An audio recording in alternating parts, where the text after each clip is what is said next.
एक बार की बात है, एक राजा तलवारबाजी कर रहा था तो अचानक से उसकी अंगुली में कट लग गया। तो पास खड़े मंत्री अचानक बोल उठे, राजा साहब चिंता ना करें, जो होता है अच्छे के लिए होता है। ये सुनते ही राजा को गुस्सा आ जाता है।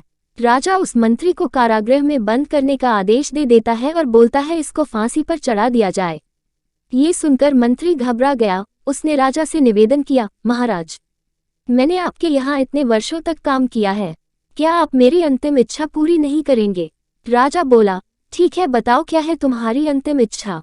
मंत्री बोला, कृपया मुझे 10 दिन का समय दीजिए, उसके बाद आप मुझे जो चाहे वो सजा दे दीजिए। राजा ने उसकी अंतिम इच्छा मान ली। राजा दूसरे दिन अपने सैनिकों के साथ जंगल में शिकार पर निकला। जंगल के बीच में राजा अपने सैनिकों से बिछड़ गए और रास्ता भटक गए। रास्ता ढूंढते हुए राजा वनवासियों के बीच पहुंच गए, जो बलि देने के लिए किसी को ढूंढ रहे थे। वनवासियों ने राजा को पकड़ लिया और वन की देवी को बलि देने के लिए ले गए। बलि देने की सारी तैयारियां पूरी हो गई। जैसे ही राजा को बलि देने के स्थान पर ले जाया गया, वहां खड़े बुजुर्ग की नजर राजा की खंडित अंगुली पर पड़ी। उसने आवाज लगाई कि ये तो खंडित है, इसकी बलि नहीं दी जा सकती। तो वनवासियों ने राजा को छोड़ दिया। राजा जैसे तैसे वहां से निकला और अपने राज्य पहुंचा।